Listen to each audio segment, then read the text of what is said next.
Israel व अमेरिकेनं इराणला लक्ष्य केले। त्यानंतर या दोन्ही देशांनी तब्बल 40 दिवस इराण बेचिराग करण्याचा प्रयत्न केला। इराणनं या दोन्ही महाशक्तींना तेवढ्याच द्वेषानं उत्तर दिलं। तिसरं महायुद्ध सुरू होण्याची शक्यता वर्तवली जात असताना आता पाकिस्ताननं हे युद्ध थांबवण्यासाठी पुढाकार घेतल्याच्या बातम्या आल्या। 8 एप्रिलला अमेरिकेनं शस्त्र खाली ठेवण्याची तयारी दाखवली। 10 एप्रिलला पाकिस्तानच्या इस्लामाबादेत इराण व अमेरिका यांच्यातील शस्त्रसंधीबाबत बैठक आयोजित करण्यात आली। हा व्हिडिओ करेपर्यंत ती सुरूही झाली असेल। आता पाकिस्तानच्या या शांती वार्ता बैठकीत या दोन्ही देशातील युद्ध खरंच थांबेल का, हा प्रश्न आहे। जर पाकिस्ताननं ही बैठक यशस्वी करून दाखवली तर पाकिस्तानचं वजन नक्कीच वाढणार आहे। ही शक्यता ओळखून या बैठकीपूर्वीच भारतानंही एक डाव खेळलाय। आता हा डाव कोणता हेच आपण समजून घेऊ। नमस्कार, मी मैथिली। आपण पाहत आहात अहिल्यानगर लाईव्ह 24 जागतिक घडामोडीचं परफेक्ट अनालिसिस। अमेरिका आणि इस्रायलने गेल्या 6 आठवड्यांपासून इराणवर हल्ले केले। या हल्ल्यात इराणचे सर्वोच्च नेते आयतुल्ला अली खामेनी मारले गेले। अनेक देशांमध्ये हजारो लोकांचा बळी घेणारे युद्ध सुरू झालं। होर्मुझची सामुद्रधुनी हा जगातील सर्वात महत्त्वाचा तेल मार्ग बंद झाला। त्याचा परिणाम म्हणून जगभरात महागाई वाढली, ऊर्जेची किमती गगनाला भिडल्या। युद्धविरामाच्या अटींवर वेगवेगळ्या अर्थांमुळे आणि इस्रायलने लेबनॉनवर केलेल्या तीव्र बॉम्ब हल्ल्यांमुळे हा युद्धविराम आधीच तणावाखाली आला। 40 दिवस या तिन्ही देशात घनघोर युद्ध झालं। अखेर या तिन्ही देशात 2 आठवड्यांची शस्त्रसंधी करण्यावर चर्चा सुरू झाली। 8 एप्रिलला अमेरिकेनं तसं जाहीर केलं। आम्ही युद्धबंदी करण्यास तयार आहोत, असं राष्ट्राध्यक्ष डोनाल्ड ट्रम्प यांनी सांगून टाकलं। या युद्धबंदीसाठी इराणनंही काही अटी घातल्या। इराणनंही आपला 10 कलमी कार्यक्रम जाहीर केला। अमेरिकेने या अटी मान्य केल्यानंतर आम्हीही थांबण्यास तयार आहोत, असं इराणने सांगितलं।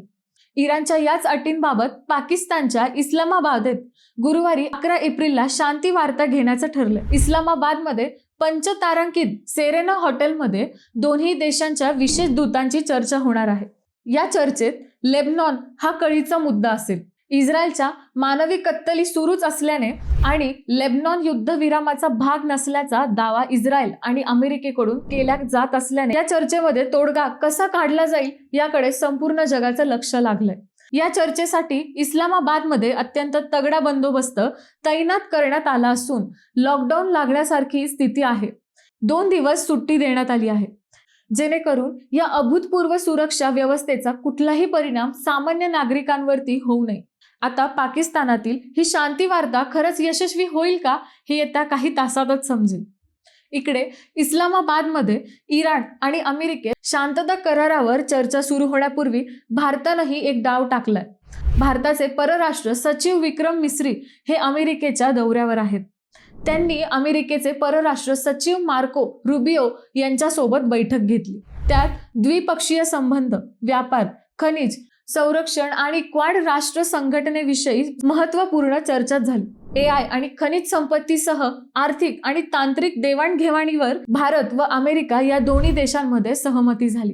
विविध विषयांवर आणि आगामी वाटाघाटींविषयी या दोन्ही देशांनी सकारात्मक चर्चा केली। अमेरिकेतील काही बातम्यांचा आधार घेतला तर भारत आणि अमेरिकेला या भेटीतून खूप आशा असल्याचे दोन्ही सचिवांनी मान्य केले। भारतातील अमेरिकेचे राजदूत सर्जिओ गौर यांनी एक फलदायी बैठक झाल्याचे तेथील प्रसार माध्यमांना सांगितले। गौर आणि परदेशी सचिव रुबियो हे पुढील महिन्यात भारतात येण्याची शक्यता आहे। राष्ट्राध्यक्ष डोनाल्ड ट्रम्प यांनीही याच वर्षी भारतात येण्याचे संकेत यापूर्वीच दिले आहेत। त्यामुळे भारतासाठी हा दौरा अगदीच खास राहील। या दौऱ्यात विक्रम मिस्री यांनी FBI चे संचालक काश पटेल यांच्यासह वरिष्ठ अमेरिकन अधिकाऱ्यांशीही चर्चा केली। दहशतवादासह दक्षिण आशियातील सुरक्षेवर या बैठकीत चर्चा करण्यात आली। भारतासह अमेरिकेच्या चिंतेबाबत लक्ष वेधले तर या सर्वांवर कायद्याचा वचक ठेवण्यासंदर्भातही महत्त्वपूर्ण चर्चा झाली। भारतातील दहशतवादी विरोधात अमेरिकाही भारतासोबत राहील असं सगळं नियोजन अगदी शिस्तबद्ध पद्धतीनं करण्यात आलं। पाकिस्तान शांतता बैठकीची रेखी मिरवत असताना भारतानं मोठा डाव टाकून थेट अमेरिकेला आपल्याकडे वळवून घेतल्याचं आंतरराष्ट्रीय विश्लेषकांचं म्हणणं आहे। मित्रांनो, तुम्हाला हा विषय कसा वाटला हे आम्हाला कमेंट करून नक्की कळवा. शिवाय व्हिडिओ आवडला असेल तर चॅनलला सबस्क्राईब करून व्हिडिओला लाईक करायला विसरू नका. पुन्हा भेटूयात नव्या विषयावर. तोपर्यंत नमस्कार.